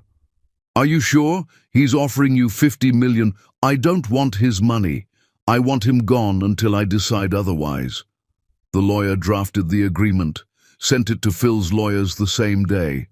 The response came back in 4 hours. Phil signed it without question, without reading it. According to his attorney, who called Jasmine's lawyer horrified, he's giving up permanent rights based on your discretion. He's putting his entire relationship with his daughter in your hands. Good, Jasmine told her lawyer. That's exactly what I wanted. But that night, after Ruby was asleep, Jasmine sat in her living room holding Phil's letter and the termination papers and cried harder than she had cried since the night he destroyed them. Because part of her, the part she hated, the part she kept locked away, still loved him. The broken, vulnerable man in that letter was the Phil she remembered. The one who was insecure and damaged and trying so hard to be better. The one who loved her even when he was destroying her. She hated him for what he did. She hated herself for still caring. And she had absolutely no idea what to do with either of those facts. That night, Phil's phone buzzed with a message from an unknown number. I received your letter and the documents. I've drafted a legally binding agreement that you will have no contact with me or Ruby unless I specifically request it. If you violate this, I will pursue legal action. Do you agree to these terms? Phil stared at the message for a long time, then typed back, yes. Whatever you decide, I respect it. Thank you for reading the letter. A pause. 3 dots indicating she was typing. Then, don't thank me. I haven't forgiven you.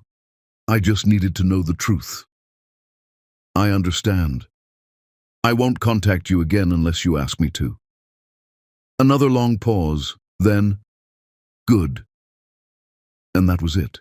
The conversation ended. Phil blocked his own ability to message that number. Gave his phone to Daniel with instructions to delete the contact information so he couldn't break his promise in a moment of weakness. Jasmine saved the number, but didn't label it. An unknown contact that she might need someday, or might delete tomorrow. She couldn't decide. She put Phil's letter in a locked drawer in her office, told herself she would never read it again, read it 17 more times over the next month, hated herself a little more each time. Chapter 9. The Gradual Thaw. 3 months passed in a strange limbo. Phil kept his word. No contact, no attempts to see Jasmine or Ruby, no public statements.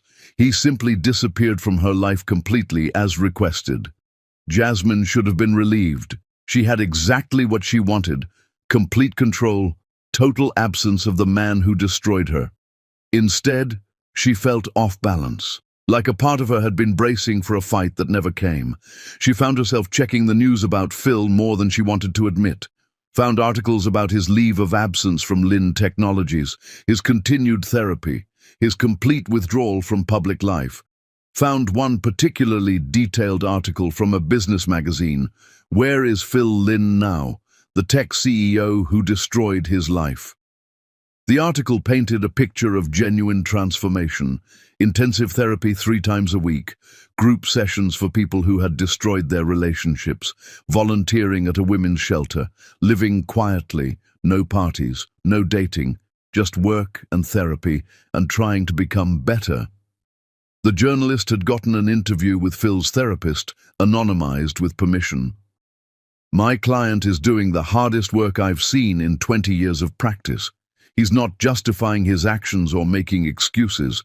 He's facing the full horror of what he did and trying to understand why. That kind of honesty is rare. Jasmine read the article twice, then a third time, then called Angela. I think I'm going crazy, Jasmine said without preamble. What's going on? I keep reading about Phil, his therapy, his volunteer work, his transformation, and part of me wants to believe it's real, and I hate myself for caring. Angela was quiet. Do you still love him? I don't know. I love who he was. I hate who he became. I'm confused about who he is now. What does your therapist say? She says I'm allowed to have complicated feelings, that trauma and love can coexist, that forgiveness isn't required, but also isn't forbidden. Jasmine's voice cracked. I just don't know what to do. What do you want to do? I want to hate him. I want to move on and never think about him again. But I can't stop thinking about his letter, about how broken he sounded, about how he gave me complete control instead of fighting. Jasmine was crying now, and I keep wondering if Ruby deserves to know her father. Jazz, listen carefully. Angela's voice was firm. You're not being selfish. You're protecting yourself and your daughter. If you never forgive him, that's valid. You don't owe him anything. I know. But if you're considering letting him back in, do it for the right reasons. Not guilt. Not because his redemption arc looks convincing. Only if you genuinely believe it's best for you and Ruby. That night, Jasmine sat in Ruby's room watching her daughter sleep. Ruby was getting bigger, more verbal, more aware. She asked questions now. Why don't I have a daddy like Emma at daycare? Jasmine had been saying, some families have daddies, some don't. We have Mama and Auntie Angie and Grandma, and that's our family. Ruby seemed satisfied for now, but someday she would want to know more. What would Jasmine tell her? Jasmine made a decision, a small one, tentative, easily reversible. She pulled out her phone and typed a message to the unknown number she had saved, but never labeled. I have questions about what happened. I'm not ready to see you or let you meet Ruby, but I think I need to understand.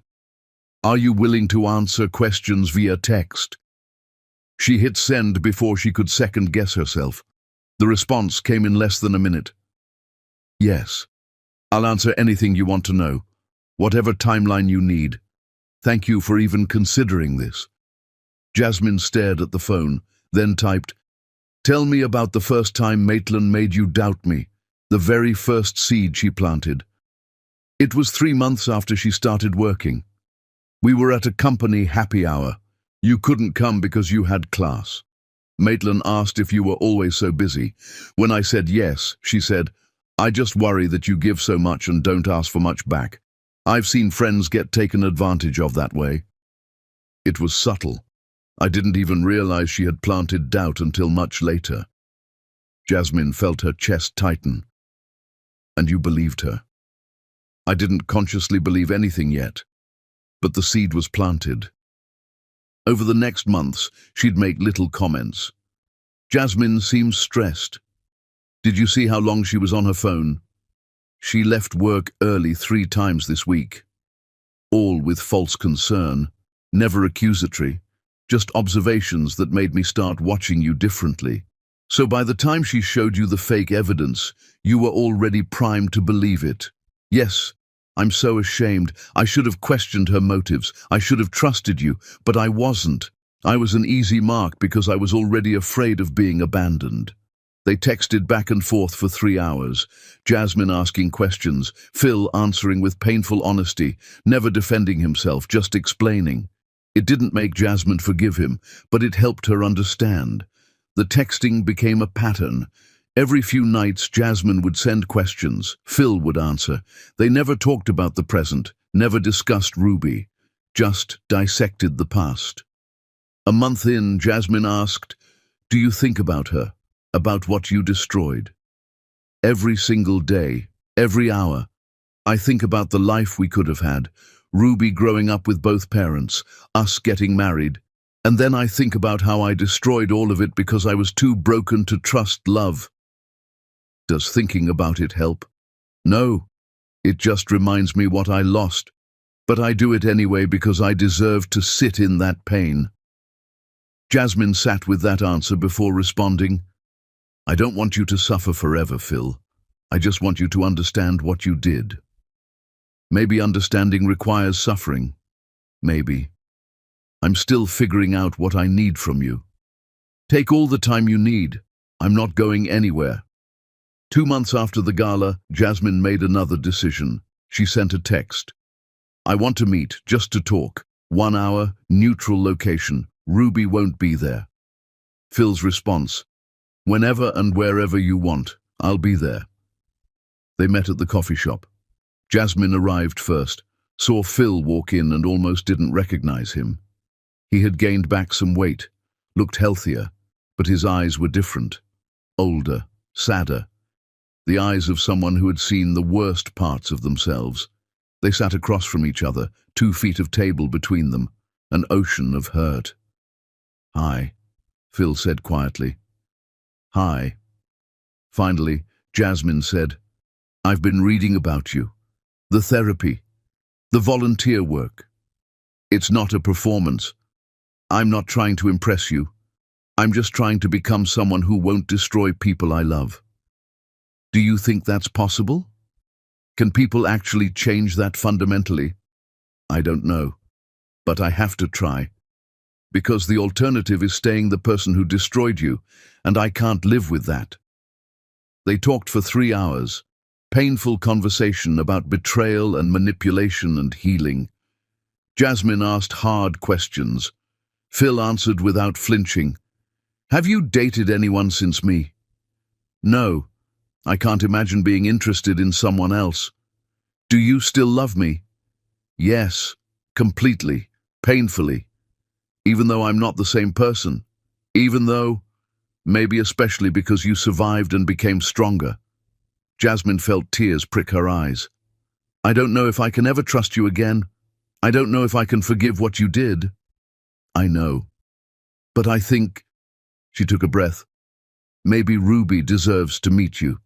Not because you've earned it, but because she should have the choice." Phil's eyes filled with tears. "Really? Supervised visits, 1 hour a week. My sister will be present. If you do anything that makes me uncomfortable, they stop immediately. Do you understand?" "Yes, whatever you're comfortable with. Thank you." "Don't thank me yet. Ruby might hate you. You'll have to earn every second of her attention." "I know. I'm ready." They set up a schedule. Thursday mornings, 1 hour with Ruby. Angela watching. As Jasmine stood to leave, Phil asked, "Is there any chance that someday you might want more than this?" Jasmine was quiet. "I don't know. Ask me again in a year." "A year? If you're still showing up, still doing the work, ask me again. But no promises. This is just a maybe." "I'll take maybe," Phil said. Jasmine left, didn't look back. But she didn't block his number either, and that, for now, was enough. Chapter 10. The Earned Beginning. The first Thursday arrived too slowly and too quickly simultaneously. Phil showed up at the coffee shop at exactly 9:55 a.m., 5 minutes early, holding 2 coffees and a kid's smoothie. He had barely slept. Spent the entire night replaying every possible scenario, good and bad, catastrophic and hopeful. What if Ruby hated him on sight? What if she loved him immediately? What if Jasmine changed her mind and didn't show? At 10 a.m. exactly, the door opened. Jasmine walked in, holding Ruby's hand, with Angela following close behind like a bodyguard. Ruby was bigger than in the video, more solid, more real. She wore purple overalls with a dinosaur on the front and tiny sneakers that lit up when she walked. Her curls were pulled into two puffs on top of her head, wild and perfect. She looked around the coffee shop with those pale blue eyes, Phil's eyes, taking in everything with serious focus. Then she saw Phil and stopped. "That's the sad man from Mama's big party," Ruby announced to no one in particular. Jasmine knelt down next to her daughter. "Baby, remember what we talked about? This is Phil. He's someone Mama used to know and he'd like to meet you, but you don't have to talk to him if you don't want to." Ruby studied Phil with the intensity only toddlers could achieve. "Why were you sad?" The question hit Phil like a physical blow, out of the mouths of babes. "I was sad because I hurt your mama a long time ago," Phil said carefully, kneeling down to Ruby's level but keeping his distance. "And I'm very sorry about that." Ruby processed this. "Did you say sorry to Mama?" "Yes, many times." "And Mama forgived you?" Jasmine's voice was soft. "Mama's still thinking about forgiving. That's why we're here, baby, so you can meet Phil and decide if you want him to be in our life." Ruby looked at the smoothie in Phil's hand. "Is that for me?" "Yes, strawberry banana. Your mama said that's your favorite." Ruby looked at Jasmine for permission. Jasmine nodded. Ruby took the smoothie and sat down at the table with the casual confidence of someone who had never experienced rejection. Phil sat across from her, hands shaking. Angela positioned herself nearby, watchful, ready to intervene if needed. "I like dinosaurs," Ruby announced, pointing to her overalls. "I can see that. Do you have a favorite dinosaur?" "T-Rex, but also Triceratops because they have horns and horns are cool." Phil felt something crack in his chest. This was his daughter, this perfect, sweet, confident little person who liked dinosaurs and strawberry banana smoothies and had his eyes and Jasmine's smile. They talked for an hour, about dinosaurs mostly, about Ruby's daycare, about her friend Emma who had a bunny, about her favorite color, purple, and her favorite food, pizza, but only with cheese, no yucky vegetables. Ruby treated Phil like a friendly stranger, interested but cautious. She didn't climb into his lap or call him daddy, but she didn't reject him either. Near the end of the hour, Ruby asked, "Are you going to come back next week? Do you want me to?" Ruby thought about this seriously. "Can you bring another smoothie?" "Yes." "Then okay." It was the most beautiful thing Phil had ever heard. When the hour was up, Jasmine and Angela prepared to leave. Ruby waved goodbye casually, already moving on to the next thing, the way children do. But Jasmine paused at the door. "You did well. She liked you. Thank you for this, for giving me a chance. It's not for you, it's for her. Don't forget that." "I won't." The second Thursday was easier. Ruby remembered him, asked for her smoothie immediately, told him about a bug she saw at daycare. The third Thursday, Ruby brought him a drawing. "I made this for you. It's a T-Rex eating pizza." Phil put it on his refrigerator the moment he got home, right next to the first drawing Ruby had made months ago. By the 8th Thursday, Ruby started calling him Phil instead of the sad man. By the 12th, she climbed into his lap to show him pictures on Jasmine's phone. By the 16th, she asked, "Phil, are you my daddy?" The coffee shop went silent. Jasmine's hand froze halfway to her coffee cup. Angela tensed. Phil felt like his heart might explode. "Yes," he said quietly. "I'm your daddy, but I haven't been a very good one. I wasn't there when you were born or when you were a baby. I made some very big mistakes." Ruby processed this. "But you're here now." "Yes, and if it's okay with your mama, I want to keep being here. Ruby looked at Jasmine. "Is it okay, Mama?" Jasmine's eyes were filled with tears. "Yes, baby, it's okay." Ruby turned back to Phil. "Then okay. You can be my daddy." Simple as that. The innocence and forgiveness of a child who didn't understand the complexity of adult betrayal and redemption. Phil couldn't speak, just held his daughter for the first time with her permission and cried into her wild curls. 6 months passed. Thursday mornings became sacred. Phil never missed one, never showed up late, brought smoothies and listened to stories about daycare and read books, and slowly, painfully, built a relationship with his daughter. Jasmine watched it all with careful eyes, watched how patient Phil was when Ruby threw tantrums, how he listened when she talked about her day, how he asked Jasmine's permission before buying Ruby gifts or suggesting activities. He was doing the work, consistently, boringly, reliably. Month 7, Jasmine suggested extending visits to 2 hours. Month 9, she agreed to let Phil take Ruby to the park, with Angela still present but at a distance. Month 11, Ruby had her 3rd birthday party. Phil was invited. Jasmine's entire family was there, mother, aunts, uncles, cousins, all of whom stared at Phil like he was a dangerous animal that might attack at any moment. Phil endured it with grace, answered questions politely, admitted his mistakes without defensiveness, spent the entire party focused on Ruby, not on his own discomfort. Near the end, Jasmine's mother pulled him aside. "You hurt my daughter," she said quietly. "You threw her away when she was pregnant. You made her give birth alone. You made her cry more nights than I can count." "I know. I'm so sorry. I don't accept your apology, but Ruby seems to like you, and Jasmine seems—" She paused, choosing words carefully. "Less angry, so I'm not going to make a scene. But if you ever hurt either of them again, there won't be anywhere you can hide from me. Understand?" "Yes, Mom." "Good. Now go help my granddaughter blow out her candles." Month 12 arrived. 1 year since Jasmine had given Phil permission to meet Ruby. 1 year of supervised visits and careful boundaries and slow, painful trust building. Phil asked to meet Jasmine alone, without Ruby, at their coffee shop. Jasmine knew what was coming. He was going to ask the question she had told him to ask in a year. She almost cancelled, almost texted that she wasn't ready, that she needed more time. But she didn't. She showed up, sat across from him, waited. "It's been a year," Phil said quietly. "You told me to ask again in a year if I was still showing up, still doing the work, still being the father Ruby deserves." "I remember.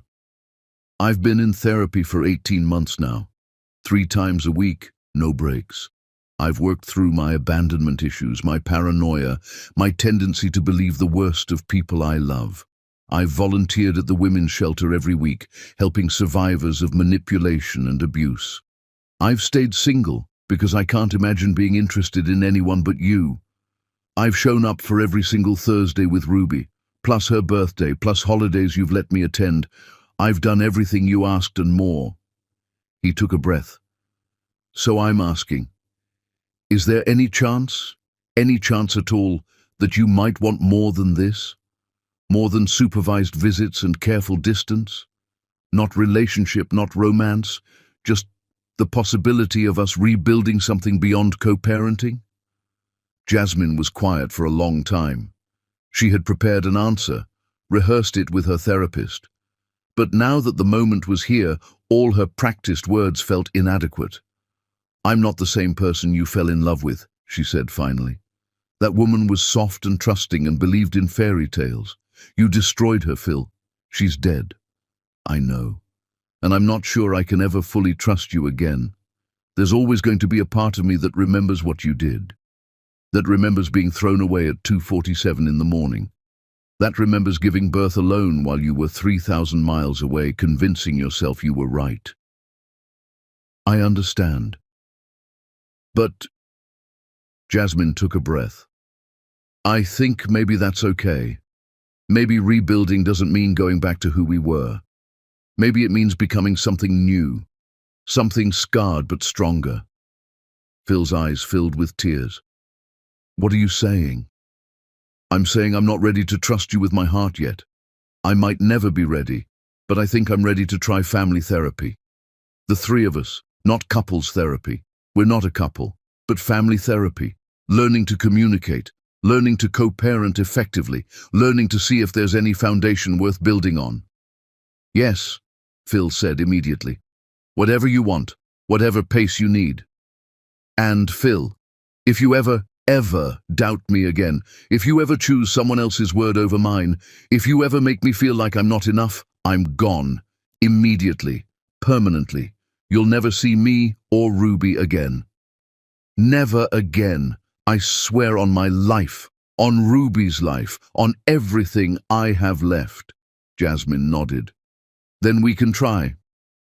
They started family therapy the next week. It was brutal and awkward and uncomfortable. The therapist made them talk about everything, the betrayal, the pregnancy, the 2 years of Ruby growing up without her father, their individual trauma and how it shaped their ability to trust.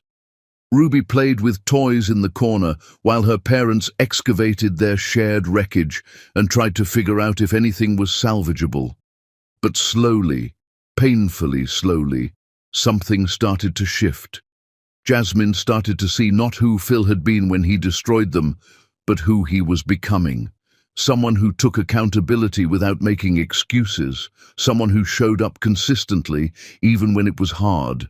Someone who loved Ruby with a fierce protectiveness that reminded Jasmine of why she had fallen in love with him in the first place. Phil saw Jasmine's strength, how she had taken the worst betrayal imaginable and transformed it into an empire, how she had raised Ruby alone and created a child full of joy and confidence despite everything, how she was careful and cautious and protective, but not bitter or vindictive. They weren't the same people who had loved each other 3 years ago. They were different, harder, more scarred, more careful, but maybe, the therapist suggested gently, that wasn't necessarily worse, just different. Month 16, Jasmine invited Phil to Ruby's preschool graduation ceremony. After the ceremony, they got ice cream. The three of them together, sitting at a picnic table, Ruby between them, holding both their hands. "This is nice," Ruby announced through a mouthful of chocolate. "We should do this more." Jasmine and Phil looked at each other over their daughter's head. "Yeah," Jasmine said softly. "We should."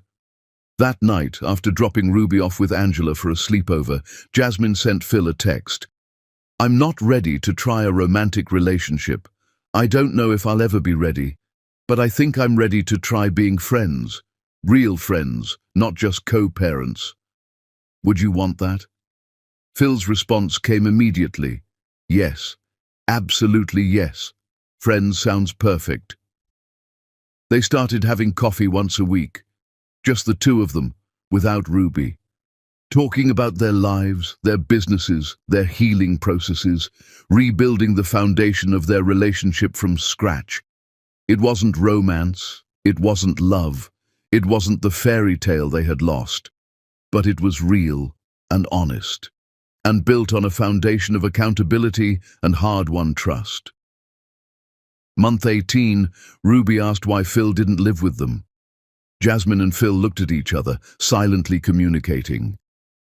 "Because Mama and Daddy are still learning how to be a family," Jasmine explained carefully. "We're friends right now and that's good, but we're still figuring out if we can be more." "Do you want to be more?" Ruby asked with the directness of a child.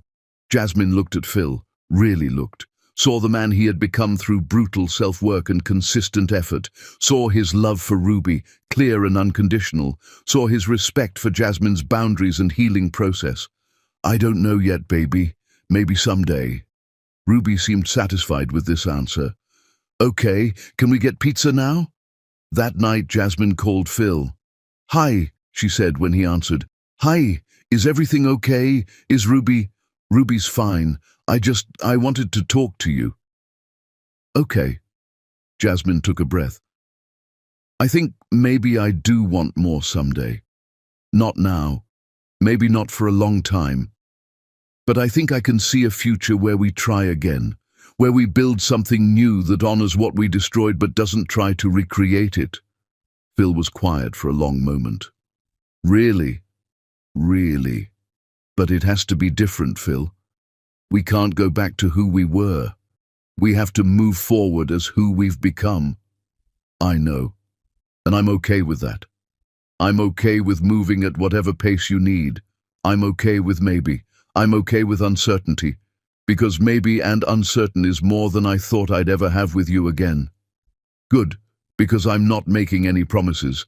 This is just an acknowledgement that the door isn't completely closed anymore. The door being slightly ajar is more than enough." They talked for 3 hours that night, about healing and forgiveness, and the difference between the two. About Ruby and their careers and their separate lives that might someday intertwine again. About fear and hope and the terrifying possibility of trying again. When they finally hung up, Jasmine sat in her dark living room and let herself feel something she hadn't felt in 3 years. Hope. Not certainty, not confidence. Just a tiny, fragile seed of hope that maybe some things that seemed broken beyond repair could be rebuilt into something new, something scarred but stronger, something hard-won and precious precisely because it had been earned, not given. The next Thursday, Phil showed up with smoothies and a smile. Ruby ran to him shouting, "Daddy!" with pure joy.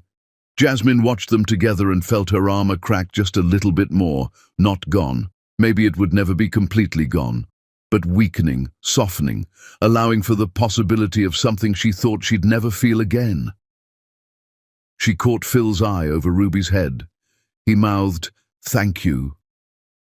Jasmine didn't respond, just smiled. Small, cautious, but real. And that, for now, was enough. For the first time in 3 years, it was enough. The end.